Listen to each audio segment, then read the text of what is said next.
I typically look at this. You guys are ready? Yes? Yeah. Ready?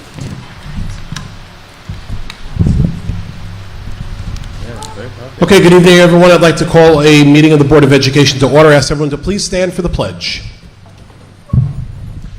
Hand over heart. I pledge allegiance to the flag of the United States of America and to the republic for which it stands, one nation, under God, indivisible, with liberty and justice for all.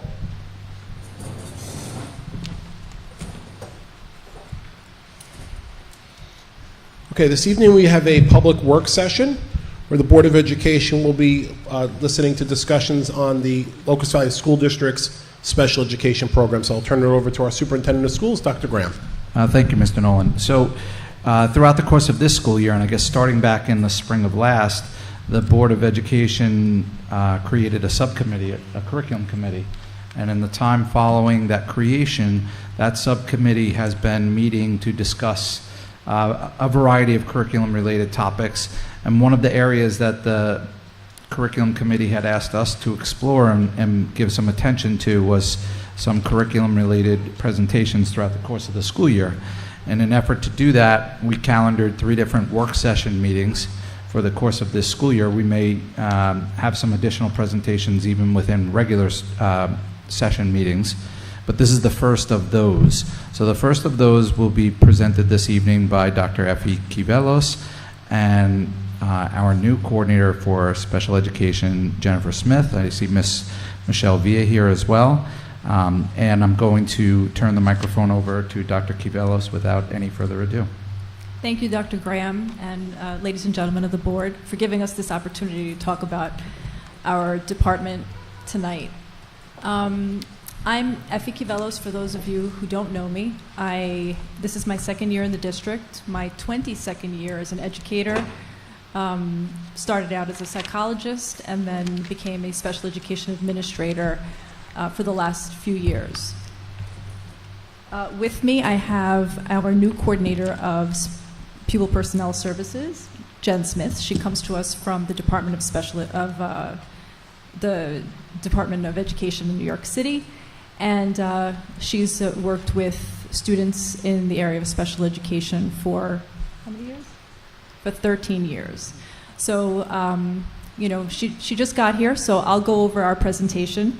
But we've had a great start with her so far. We've been in all the buildings, the classroom. She's getting to know teachers, programs, and families that we're working with.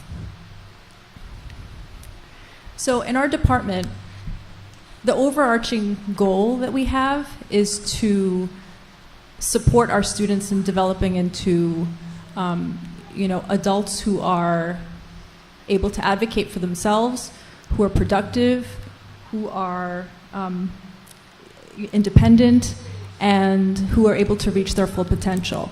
In doing that, what we're always striving to do is to provide them their education and all the support that they need within a setting that is as inclusive as possible.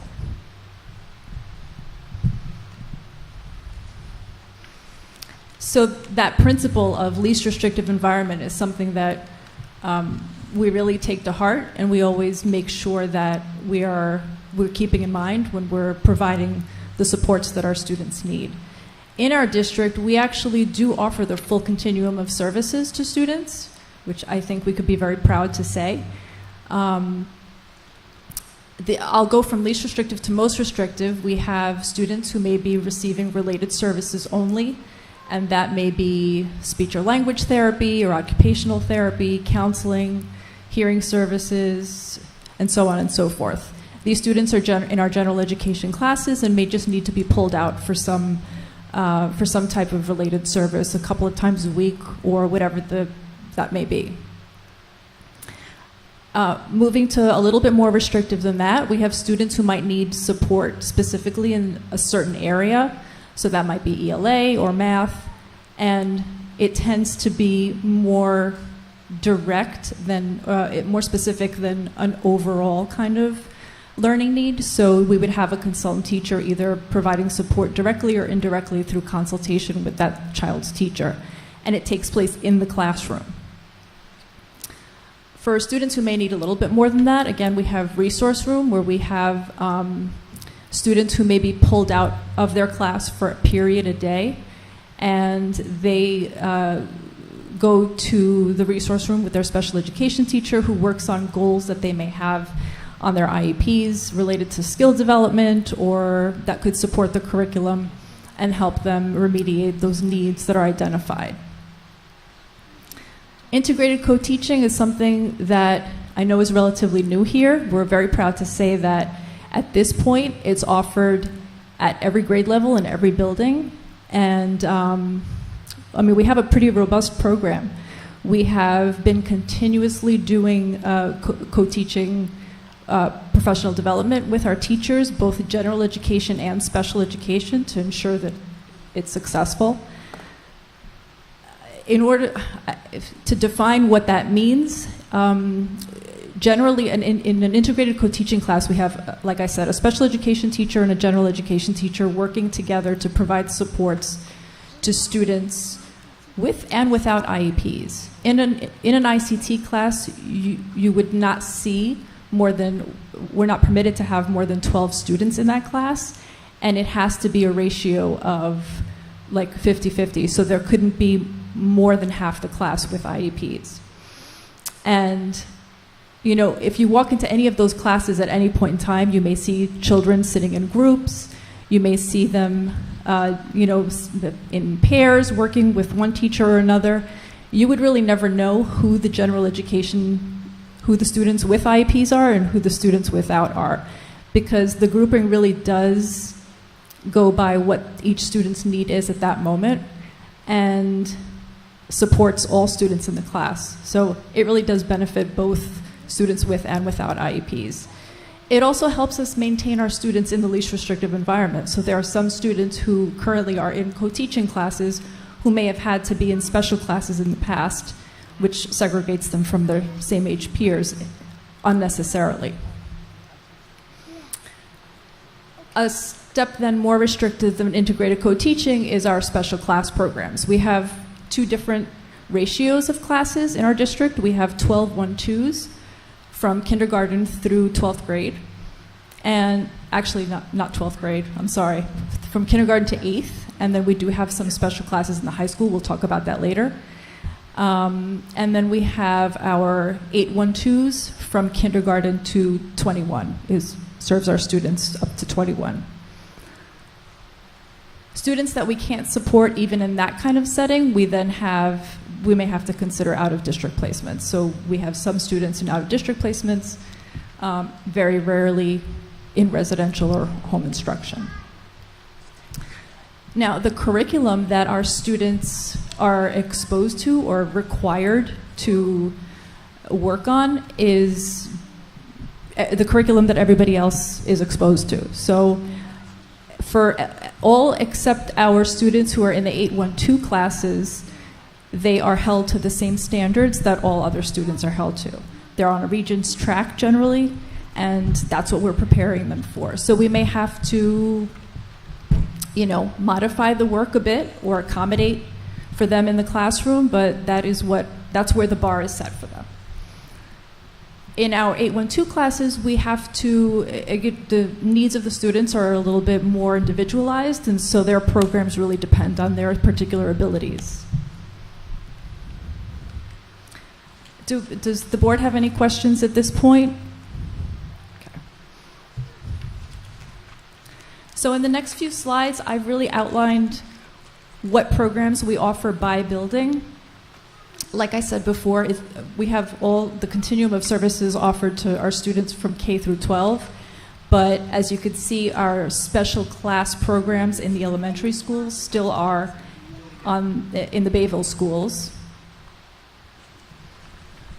And that really is because of numbers. I mean, we don't have enough numbers to support numbers of students who require that to support having special classes on both sides of the district. Here we have some instances of our kids having fun. They really do enjoy their classes. So at Locust Valley Middle School, again, as you can see, we have the full continuum of services. We have special class. We don't have in 6th grade this year because the recommendations last year didn't dictate that we would need it.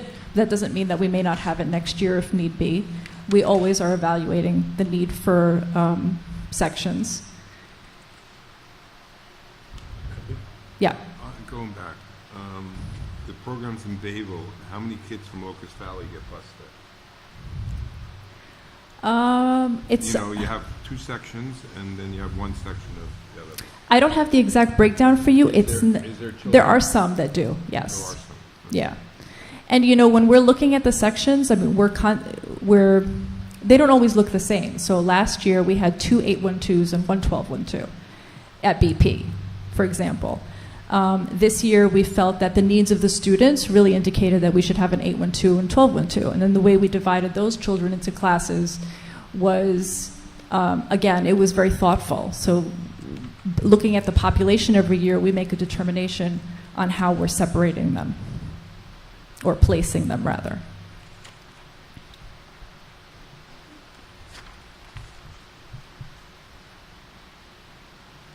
Okay. And then at our high school, we have integrated co-teaching in specific subjects. So I won't speak to grade, but these are the subjects that we have integrated co-teaching in. And as I said earlier, we do have special class in Algebra 1 and Algebra 2, but that's all we have in the high school.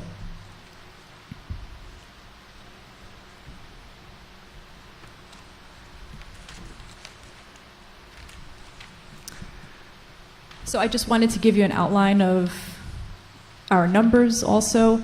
So these are the classified students by building. We have overall in district about a 16% classification rate. The average in Nassau County is about 14 to 15, so we're generally within that range. I think we're a small district, and even 1 or 2 students added kind of skews that a little bit. So I think we're pretty much on range with the rest of Nassau County.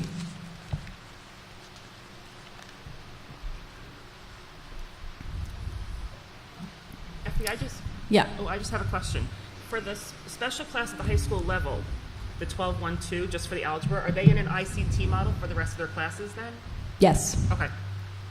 Mm-hmm. Or they may not be. If they don't need it, They may be in class. a regular class. Okay. Yeah. It really is it's Situational. very individualized. Okay.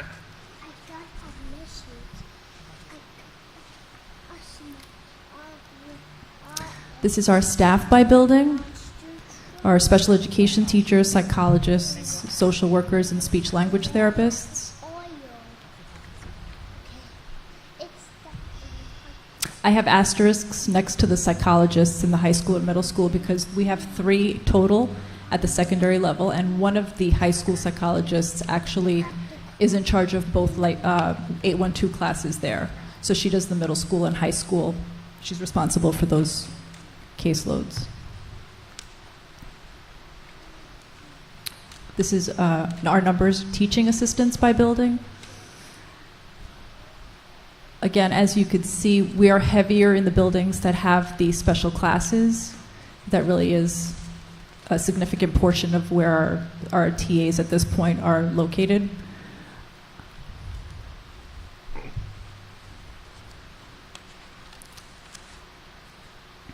And other district PPS staff. We have an out-of-district psychologist who works with our families and students that are placed out of district, as well as Portledge, because we are responsible for those students as well.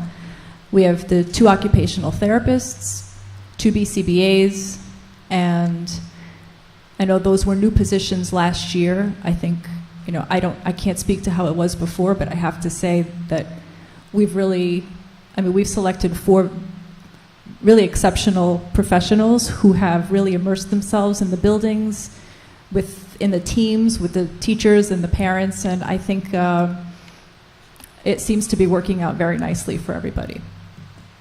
Now, although we did do some of that hiring of certain professionals in lieu of contracted services, we still do have a caseload of students that we can't cover with what we have, And we have been contracting services for an overflow of speech, OT, and then PT is full.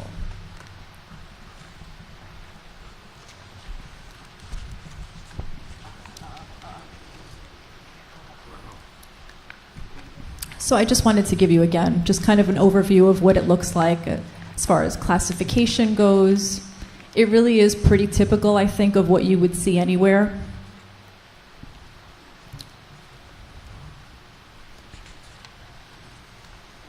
And these are I'd like to point out that the October data for this year is really just preliminary data because we haven't done the final October snapshot yet, but we did pull the data for the purposes of this presentation. This is for our preschoolers, just showing where they receive services, and how restrictive the environment they're in is.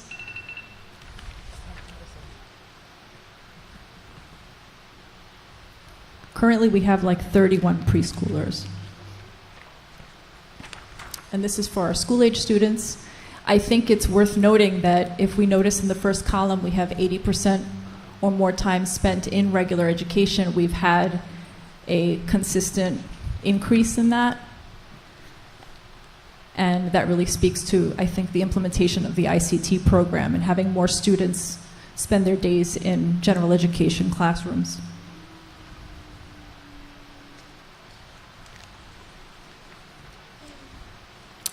So our out-of-district placements, how many students we have at each level, and then the types of placements that they're in.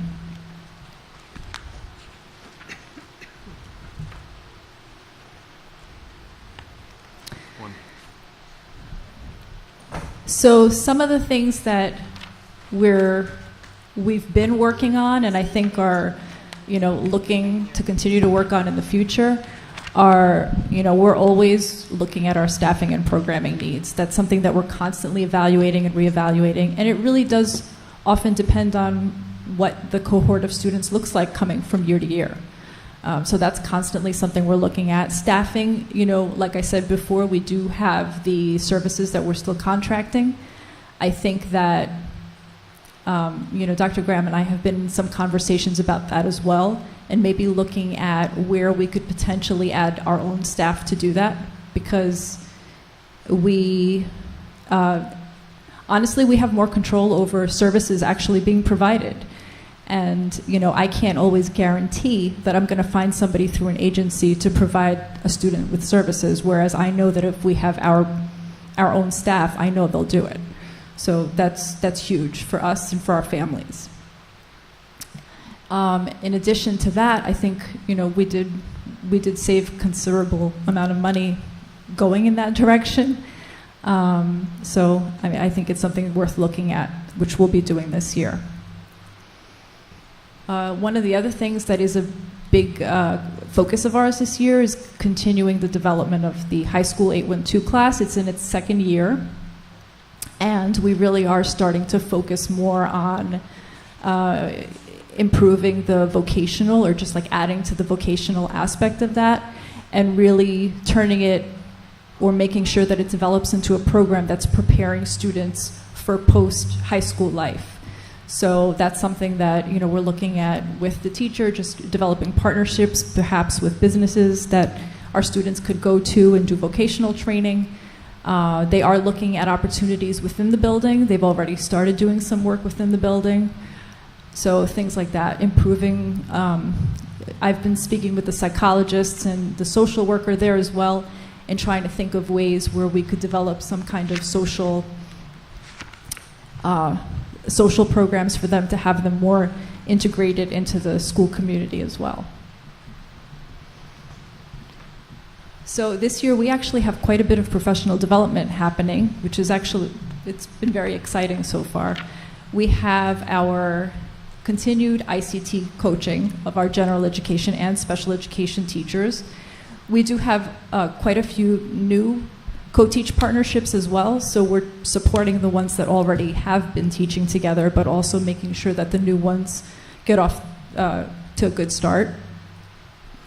We are focusing with our special education teachers and actually all our special education staff on IEP goal writing and progress monitoring. So making sure that they're really thinking about the goals that they're writing on IEPs, that they're measurable, that they're meaningful, and that they're monitoring them in ways that are, again, measurable and make sense to parents and students. So that's something that'll be taking place throughout the school year. We have literacy in our support settings. We're looking at, although the students in our classes, the 12-1-2 specifically, are exposed to the same curriculum that the other students, that the general education students are responsible for. But we're looking at the programs that we're delivering those through, so we want to make sure that we're actually meeting their needs while having them work on the same grade curriculum. So we are working on that with our resource room teachers as well, making sure that they're receiving training in reading programs and making sure that they're monitoring their students' progress. And then another area we're looking to do professional development is crisis prevention, mostly not only with our staff, our special ed staff, our administrative staff, but also the TAs that really work most closely with the students. So, focusing on things like de-escalation strategies or preemptive strategies so that students don't get to the point where it becomes a crisis. That seems to have been an increasing need, and I think people have voiced that it's something that we were lacking and that they really wanted to have training in, and I really think it actually is much needed. Some of the other things that we're focusing on that we have actually, we've been talking about since last year is just making sure that there's consistency in our practice across the buildings. And, that's something that I always talk to Janine and Ken about. We're looking at the buildings and, making sure that all students in every building are being afforded the same opportunities, the same level of instruction, to as much as we can. So that's one of our focuses. Another is making sure that we have communication protocols in place so that when students are moving from one level to the other, there's communication between the people who are sending them and receiving them so that that transition is smooth. And fostering partnerships with our curriculum areas. We talk a lot about inclusivity and making sure that our students are in the least restrictive environment and, accepted and included in the community. But I think that it starts with us and all of us working together so that we all feel that they're all of our kids.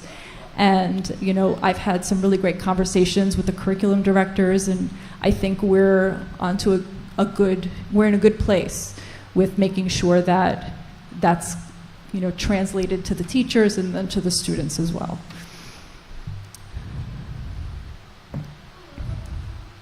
Sorry, one of the other things that we're also consistently working on, and it came up at a SEPTA meeting previously as well, is part of that building advocacy skills in our students and making sure that they're a part of their process, that they're invited to their CSC meetings, that they become, that they're given a voice and that they're allowed to express what they feel works for them or doesn't work for them to the best of their ability, obviously, but that's something that we feel very strongly about, and we've been working with our teachers and counselors to make that happen.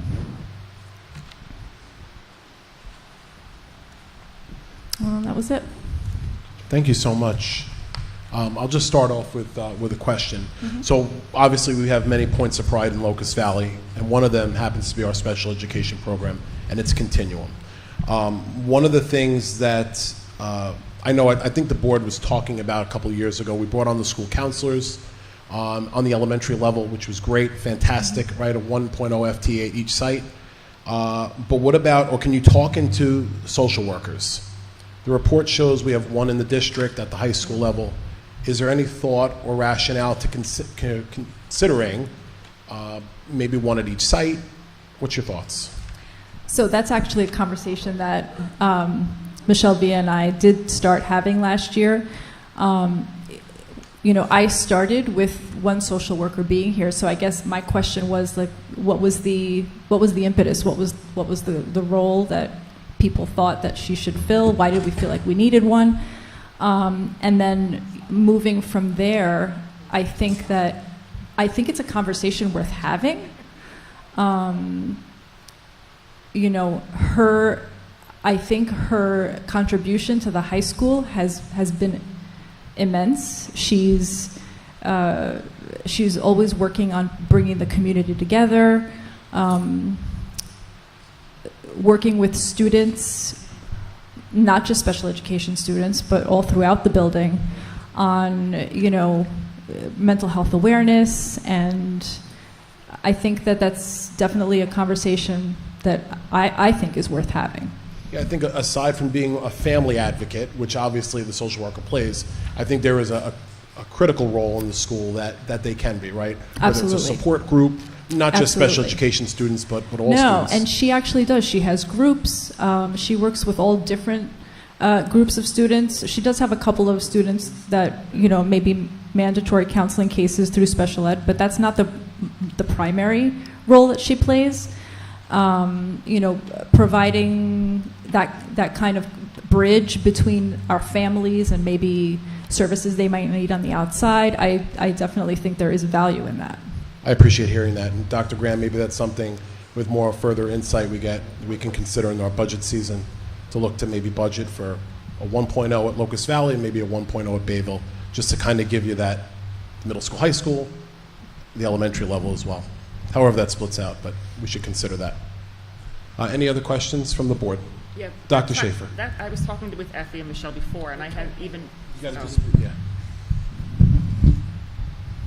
I said I was speaking with Effie and Michelle also before, and Jen saying, is it something like in a wish list to have a CPS chair as like a 0.5 and to have either a social worker or a psychologist as the other 0.5?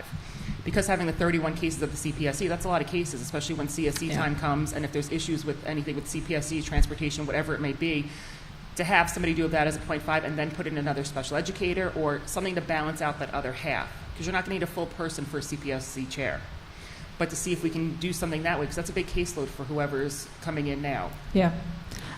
Those are conversations that Dr. Graham and I have actually been having since last year. I agree with you. I think that especially during annual review time, but all throughout the year, in order to do that position correctly, you need to be able to go to the programs, to do observations of the students, to, you're working with the families. That individual is really a family's first introduction into our district.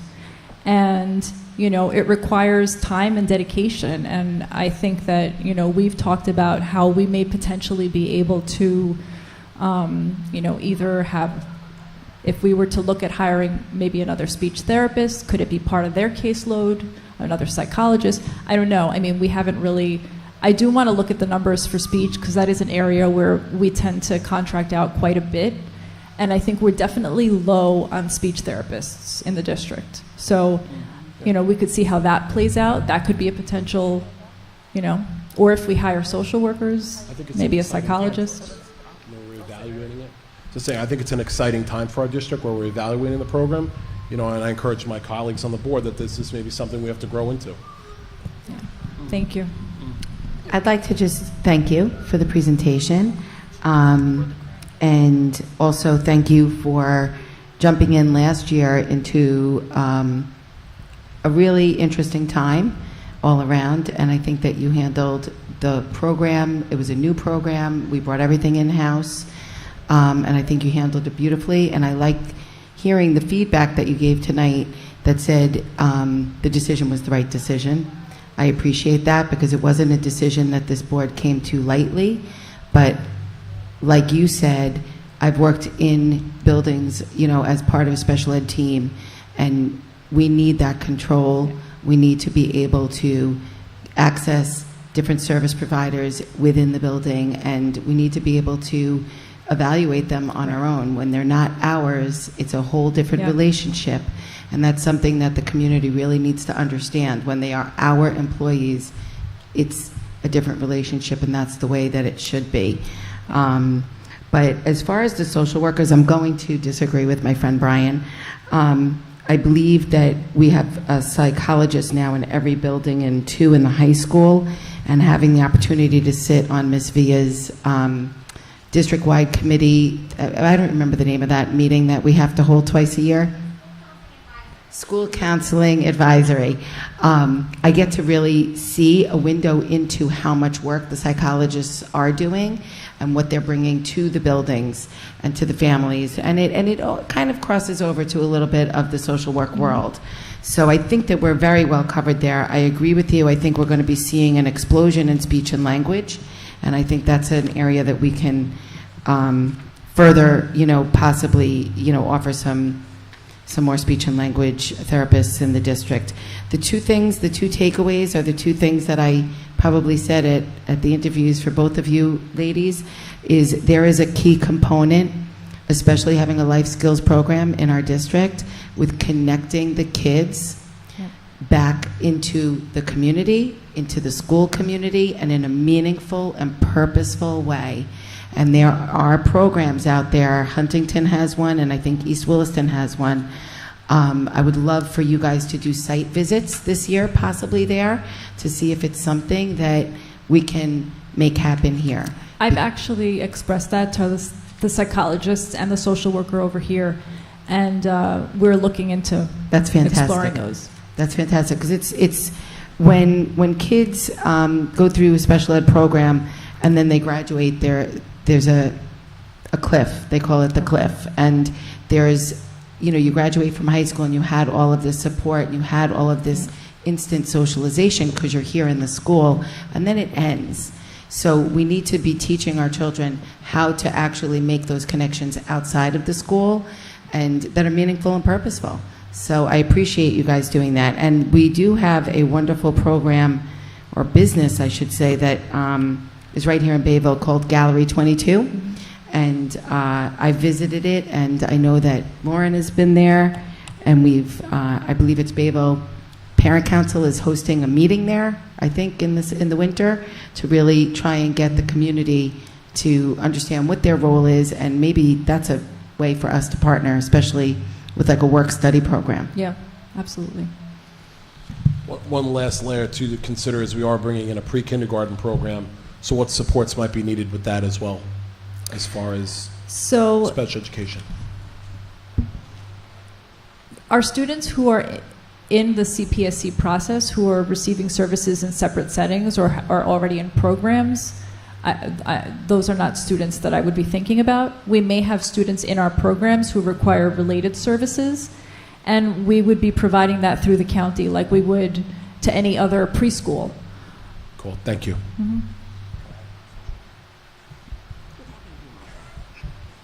Can I go, Brian? She said I can have one social worker. Okay, that's good. Just agreed. Just happened right here. Effie, I'd also like to thank you and Jen as well.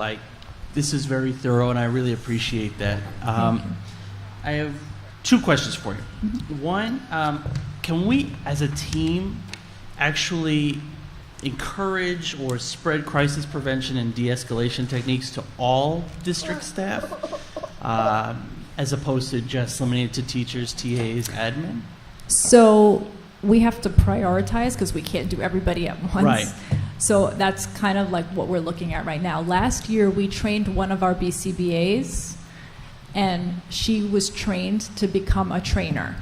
So we have her in-house, and what she's been doing, I've been working with her the last couple of weeks. She's been coming up with a schedule for when we'll be doing our trainings.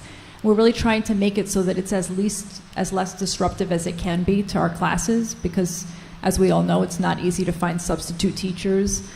So we're starting out with our support staff, so those people who probably would be responding to a crisis, like our psychologists, our speech therapists, our administrators in the buildings, and then certainly the TAs would be the group that we're looking at next on Superintendent's Conference Day, because that would be a day that would be able to have them without students. So this is like the first phase of it, but they're definitely evaluating who in the building they think may benefit from it in sort of like on a priority basis. That's great. Thank Yeah. you. Yeah, my concern was security and the people they see immediately right away are oftentimes, when they're greeted, those are often the most defining moments in the day Right. for pretty much everyone. Oh, you're talking about our security guards? Everyone. We do this at my school. It's totally improved the community behaviors as well, of adults especially. That's interesting. Yes. We'll look into that.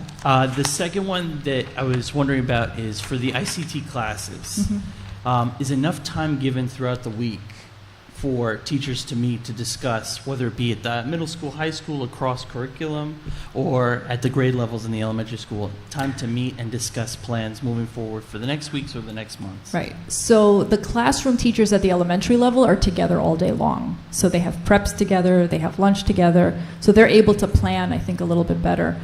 At the middle school and high school, they do try, I know, per grade level to provide each of the co-teach partnerships with a common planning time in their schedules. One thing that I was actually speaking with Mr. Legerfo about just recently was, and I know that it's not easy to do, especially in a school that's the size of our schools, we don't have a lot of options with scheduling, so we're sort of confined sometimes. But I think it would be great also if we could have the special education staff have a common time where they have off so that they could even collaborate with each other, even if they're not co-teach partners, from, either on the grade level or what have you. Again, it's not easy to do, but, he did say, I don't know about all the special ed teachers, but perhaps by grade level we might be able to do that. I think it really is beneficial. Thank you. You're welcome. Anything else? I just wanted to clarify one thing. First of all, I did want to thank you, Effie, for a great job, and Jennifer and Michelle for being here as well. With respect to the integrated co-teaching classes, Effie, I think that you'd said that there wasn't supposed to be more than 12 students in the class, and I just wanted to clarify that's 12 students with an IEP. With IEPs, Yeah. I'm sorry, yeah. Okay. And then for anyone who's listening, the presentation will be posted on our website tomorrow as well. So I know there was a lot of numbers and things within the presentation that might be tough to see on the broadcast, but those will all the numbers and slides that Effie presented will be available on the website. We also want to thank you very much, Effie. This was a wonderful presentation. Thank you. And thank you. Thank you for all that you and your staff do. Thank you for for our your children support. each day. It's very much appreciated. Excellent. Is there any other business to be brought before the board? We have public comment. Any public comment? None this evening. Anybody? Okay. They're nodding no. All right, then I'll entertain a motion for adjournment. Ooh, Trustee Themis, second. Vice President Marchand, all in favor? So carried. Thank you. Get home safely.